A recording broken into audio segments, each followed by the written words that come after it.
Assalamu alaikum my dear all shining stars, welcome back to another video.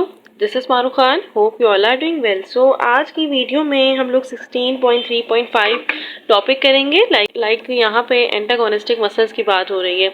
Antagonistic muscles क्या होता है हम ये पढ़ेंगे। चैप्टर 16 सपोर्ट एंड मूवमेंट का एक टॉपिक है, the action of antagonistic muscles in the movement of knee joint.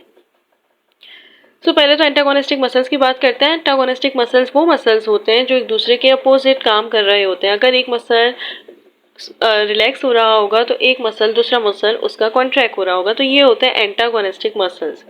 Antagonistic hormones भी होते हैं, जैसे अभी आप पढ़ेंगे हार्मोन्स के बारे में तो उसमें पढ़ा होगा आपने, ये पढ़ेंगे कि पैराथायरॉइड हार्मोन और कैल्सिटोनिन दोनों एक दूसरे के एंटागोनिस्ट काम करते हैं। तो ये हार्मोन्स भी होते हैं, मसल्स भी होते हैं जो दूसरे के अपोजिट काम करें, उसको हम कहते हैं एंटागोनिस्टिक। इसमें नी जॉइंट में बताया हुआ है आपको। अगर आप शोल्डर जॉइंट में भी देखेंगे तब भी आपको पता चल जाएगा कि वहां पे भी एंटागोनिस्टिक होता है। बाइसेप्स होता है और ट्राइसेप होता है। बाइसेप होता है फ्लेक्सर और ट्राइसेप होता है स्ट्रेटन करता है, तो उसको कहते हैं एक्सटेंसर। यहाँ पे यही होता है कि एबिलिटी मसल्स की होनी चाहिए कि वो अपोज कर सके action of effect of other. Antagonistic muscles एक रिलैक्स हो रहा होता है तो दूसरा कॉन्ट्रैक्ट हो रहा होता है, इसको हम कहते हैं एंटागोनिस्टिक मसल्स। नी जॉइंट एक लार्जेस्ट और मोस्ट कॉम्प्लेक्स है साइनोवियल जॉइंट का, नी जॉइंट। इसमें दो तरीके के मसल्स होते हैं, एक होता है हैमस्ट्रिंग मसल्स और एक होता है क्वाड्रिसेप्स मसल्स। ये क्वाड्रिसेप्स मसल्स को हम इसलिए क्वाड्रा कहते हैं, लाइक आपने क्वाड्रिपेड भी पढ़ा होगा ना, तो वो इंडिविजुअल 4 सेल से बन रहा होता है, इसलिए इसको कहते हैं क्वाड्रिसेप्स। और हैमस्ट्रिंग कहते हैं कि इसमें 3 इंडिविजुअल टिश्यूज होते हैं, 3 इंडिविजुअल मसल्स होते हैं।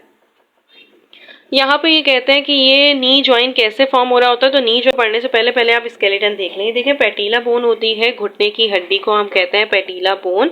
और यहाँ पे आप देख सकते हैं कि ये है फीमर, ये लॉन्गेस्ट और स्ट्रॉन्गेस्ट बोन होती है हमारी होल बॉडी की। और इसके बाद अगर हम बात करें, फीमर हो गई, थाई बोन है, पैटिला नी है और फिर टिबिया और फिब्यूला होती है। तो ये टिबिया और फिब्यूला पैटिला के बाद है। तो यहाँ पे हमारे पास ये कहते हैं, अब आपको समझ आ जाएगी कि ये फॉर्म होती है articulation of distal end, like femur and का लोअर पार्ट होता है वो डिस्टल आर्टिकुलेशन होती है उसकी, डिस्टल एंड। और यहाँ पे इंटीरियर जंक्शन में होता है पैटिला, घुटने की हड्डी, और प्रोक्सिमल पार्ट होता है, अपर पार्ट होता है टिबिया बोन का। तो ये आर्टिकुलेशन होती है नी जॉइंट की। इसमें दो तरीके के मसल्स होते हैं, हैमस्ट्रिंग मसल्स और quadriceps muscles. Hamstring muscles 3 individual muscle से बन रहे होते हैं। ये ओरिजिनेट हो रहा होता है हिप में, लाइक हम ये कह सकते हैं कि ये हमारी लोअर बॉडी की तरफ हो रहा होता है, पीछे होता है, हमारे बैक टू द थाई होता है। इसमें ना 3 मसल्स होते हैं, एक पेल्विस होता है, एक नी होता है और लोअर लेग होता है। तो इसमें 3 मसल्स किस किस के होते हैं, ये attach tendons, hamstring tendons, BMT होता है। बीएमटी का ये मतलब होता है कि ये बोन्स और मसल टेंडन के जरिए अटैच हो रही होती है। तो हैमस्ट्रिंग टेंडन अटैच करते हैं बोन्स को पेल्विस, नीज और लोअर लेग से। हैमस्ट्रिंग मसल सर्व करते हैं वैरायटी ऑफ जंक्शन, लाइक ये बेंड करते हैं नी जॉइंट को, एक्सटेंड कर रहे होते हैं, रोटेट कर रहे होते हैं हिप जॉइंट को, इसी की वजह से रोटेटिंग हो रही होती है। ये रनिंग और वॉकिंग में भी काम आता है, बट यहाँ पे हम ये कहते हैं कि मोस्टली बाइसेप भी आपको याद होगा कि बाइसेप को हम कहते हैं फ्लेक्सर। तो क्यों कहते थे फ्लेक्सर? फ्लेक्सर इसलिए कहते थे क्योंकि वो बेंड कर रहा होता था हमारे बाइसेप को, हमारे शोल्डर जॉइंट को, हमारे आर्म को, अपर आर्म को। तो हम इसीलिए इसको भी फ्लेक्सर कहते हैं, बाइसेप को हम फ्लेक्सर कहते हैं हम। दैट्स वाई, क्योंकि फ्लेक्सर कहते हैं हैमस्ट्रिंग मसल्स को, दैट्स वाई क्योंकि ये भी बेंड करवा रहा होता है नी जॉइंट को, एक्सटेंड करवा रहा होता है, रोटेट करवा रहा होता है हिप जॉइंट को। अब हम ये कह सकते हैं कि क्वाड्रिसेप्स क्या होते हैं। तो क्वाड्रिसेप्स वो 4 मसल्स होते हैं, लाइक ये इंडिविजुअल 4 सेल्स से बने हुए होते हैं। और ये इंटीरियर रीजन होता है थाई का इंटीरियर रीजन। यहाँ पे लोअर बताया हुआ था, मतलब बैक टू थाई, और ये हमारे पास इंटीरियर रीजन कहा हुआ है। अब ये क्वाड्रिसेप्स में इसको हम कहते हैं एक्सटेंसर्स, क्योंकि ये स्ट्रेट कर रहा होता है, ये एक्सटेंड कर रहा होता है नी जॉइंट को।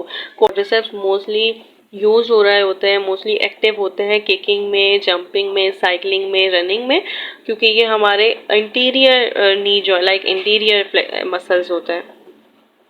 और यहाँ पे इन्होंने ये भी कहा हुआ है कि फॉर्म करता है main bulk of the thigh, like collectively most powerful muscles है हमारी बॉडी में, क्योंकि थाई मोस्ट स्ट्रॉन्गेस्ट बोन है, मोस्ट लार्जेस्ट बोन है। अब इसके मसल्स भी मोस्ट स्ट्रॉन्गेस्ट होते हैं और ये हमारी किकिंग में, जंपिंग में, साइकिलिंग में, रनिंग में हेल्प कर रहे होते हैं। दैट्स वाई ये बहुत मोस्ट कलेक्टिवली इसको हम कहते हैं कि मोस्ट पावरफुल मसल्स हैं क्वाड्रिसेप्स मसल्स। ये एमसीक्यूज आ सकते हैं, दैट्स वाई इनको आप जरूर माइंड में रखिएगा।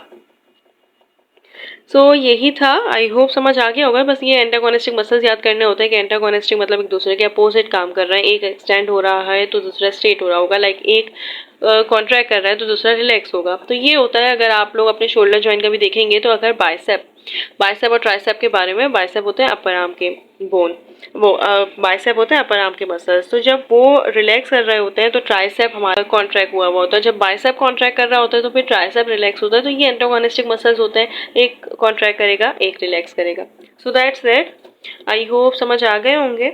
ये आप यहाँ पे देख सकते हैं, ये फॉरवर्ड मूवमेंट हो रही है, ये पेटीला है, घुटने की हड्डी है, क्वाड्रिसेप्स मसल्स हैं, anterior part of the thigh, और ये लोअर बैक है, बैक ऑफ द थाई, ये बैकवर्ड मूवमेंट इसकी हो रही होती है। यहाँ पे फिब्यूला और ये टिबिया दिखाए हुए, मतलब कि जो आर्टिकुलेशन हो रही होती है वैसे हो रही होती है कि डिस्टल एंड होता है फीमर का, बीच में जंक्शन होता है पेटीला का, पेटीला बोन आर्टिकुलेट हो रही होती है, और प्रोक्सिमल एंड होता है टिबिया बोन। तो ये आप पढ़ेंगे ना, सेकेंड ईयर में आपको बोन्स पढ़ाएंगे, उसमें आप सही से पढ़ सकते हैं। एक एक बोन को आपको दिखाएंगे और आपको उसमें आइडेंटिफाई करना होगा, उसके बारे में आपको आइडेंटिफिकेशन लिखनी होगी, उसकी प्रॉपर्टीज लिखनी होंगी। तो वो आपके लिए बहुत ज़्यादा ईजिली हो जाएगा आपको, इसलिए ऐसे बोन्स याद हो जाएंगी इंशाल्लाह। जब तक के लिए अल्लाह हाफिज़, all the best to all of you.